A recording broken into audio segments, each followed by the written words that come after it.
Saya Nita Wulandari Puspitasari. Saya Angga Faridi Irawan. Saya Tiara Sari Setiawan.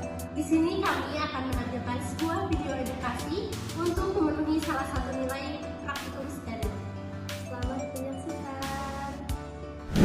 Apa sih perbedaannya steril, sterilisasi, dan sediaan steril? Yuk ikuti keseruannya. Perlu teman-teman ketahui, steril merupakan sediaan yang bebas dari mikroorganisme atau patogen. Nah, untuk sterilisasi merupakan proses menciptakannya suatu benda dari sudut mikrobiologi, yang dimana sterilisasi ini dalam mikrobiologi berarti membebaskan setiap benda atau substansi dari semua kehidupan dalam bentuk apapun.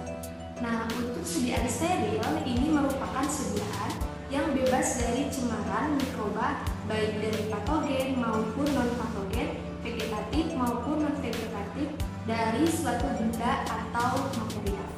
Baiklah teman-teman, di sini merupakan alat-alat yang digunakan saat praktikum sediaan steril. Di sini yang pertama ada bunsen yang berfungsi untuk fiksasi bakteri dan sterilisasi ose serta yang lainnya. Selanjutnya yaitu ada gelas ukur yang digunakan untuk mengukur volume larutan. Yang ketiga yaitu ada beker glass, tempat melarutkan bahan-bahan untuk membuat medium ataupun sampel. Yang selanjutnya yaitu ada corong untuk membantu penyaringan. Yang selanjutnya yaitu ada kawat ose untuk mengambil bakteri dari medium pada waktu isolasi. Yang selanjutnya yaitu ada batang pengaduk yang digunakan untuk mengaduk sampel ataupun bahan yang digunakan.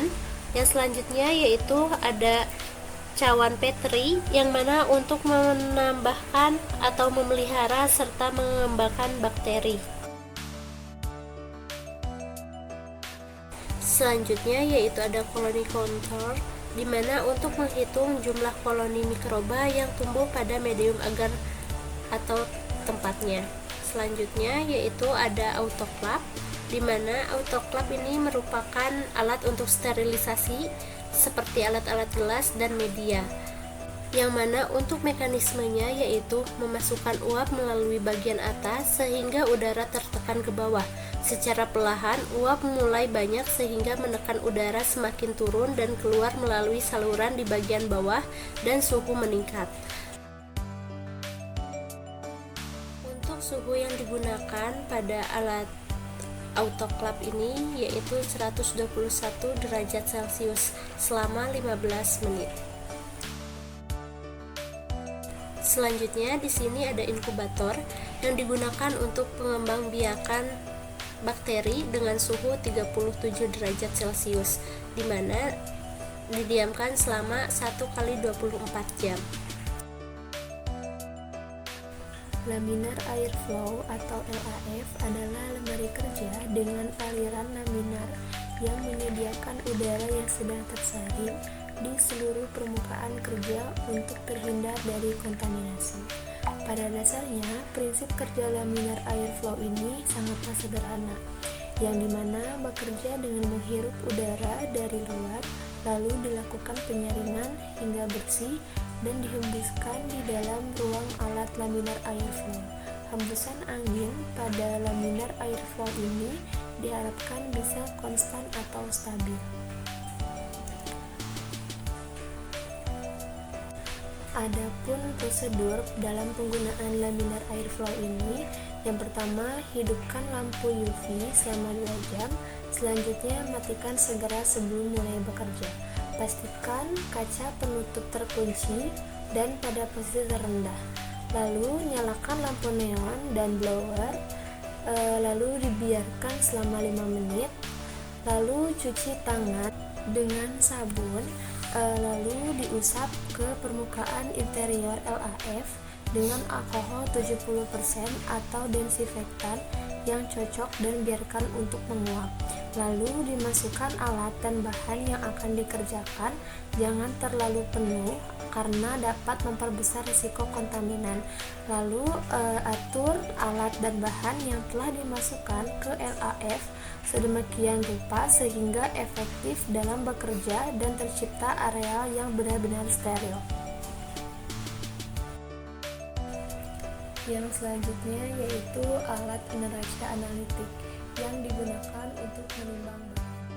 Ada dua jenis sterilisasi. Yang pertama metode basah, yang kedua metode kering. Yang pertama ada metode basah.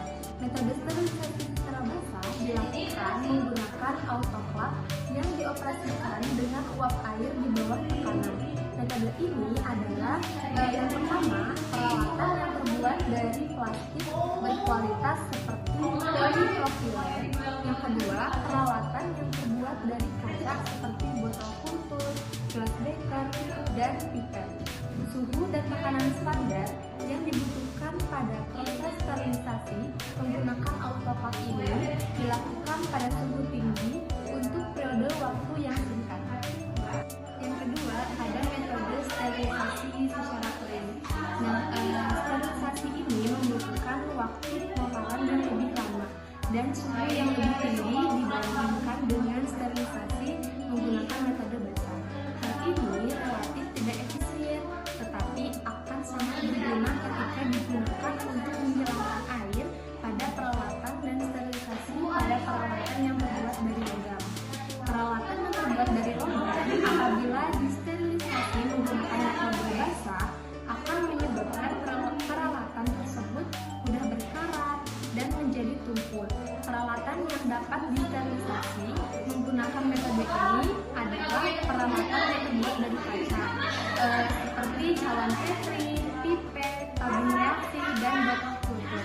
Dan ada juga peralatan yang terbuat dari logam, seperti spatel, gunting, pinset, ataupun pisau.